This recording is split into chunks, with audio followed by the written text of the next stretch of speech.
Today I'm going to be introducing you guys to 3 new sentence structures for modifying verbs in Chinese. First, we have the modifiers 完, 到, and 的, so that can be used to adjust a meaning of an action verb. Let's look at a few examples. Let's take the example sentence 我做饭了, or I cooked food. Let's say we wanted to make it I finished cooking food using the modifier 完. In order to do that, we would need to put 完 after the action verb 做. In order to do that, we would have to split up the 做 and the 饭 and put 完 in between. 我做完饭了. I finished cooking food. Make sure that your modifier 完 goes in between the action verb and the object. It has to come after the action verb, but still before the object. The modifier 到 functions very similar to the modifier 完 in that it directly alters a action verb. 到 means arrived, and it can tell an action verb that it was completed. For example, the word 做 on its own means to make, but if you say 做到, means that you've finished making or it's been made.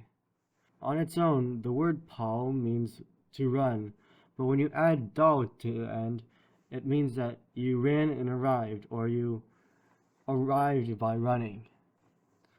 The verb 到 always comes directly after the verb, even if there's an object. Typically, you wouldn't see the verb 到 along with an object because it just sounds weird. Usually, 到 is followed by a preposition and a place, or another object that's being acted on. The modifier 的 can be used to change an adjective into an adverb in order to modify an action verb. Let's look at an example. Let's say you wanted to say, she calls noisily. You can't just say, 她打电话吵, because you can't just modify a verb with an adjective.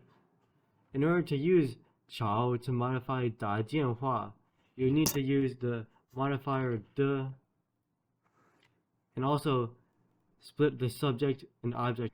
This sentence structure is slightly different since the modifier and adjective come after the verb and the object.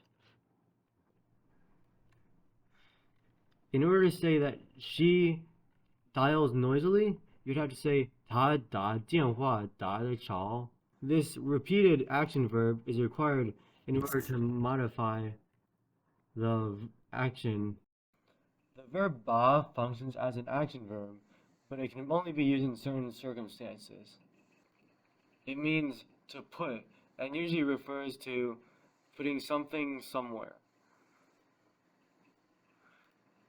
If I wanted to say, I put my phone in the kitchen, I would have to use the verb 把 to say that I put my phone in the kitchen.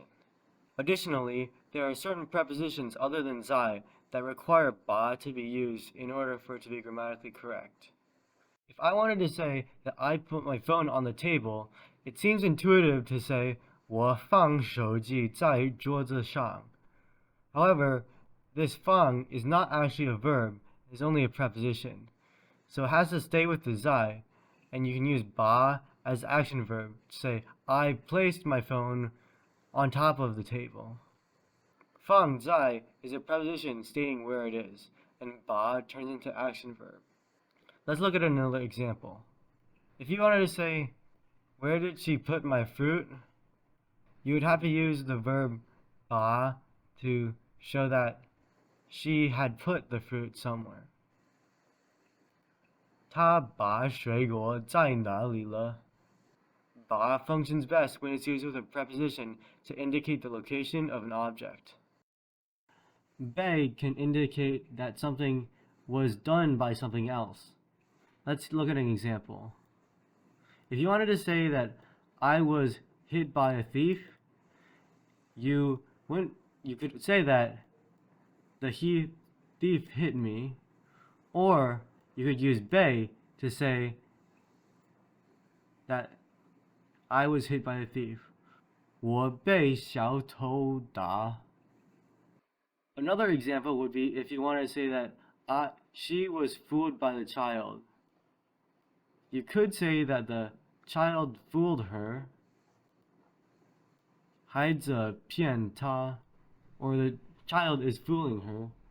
Or you could say 她被孩子骗,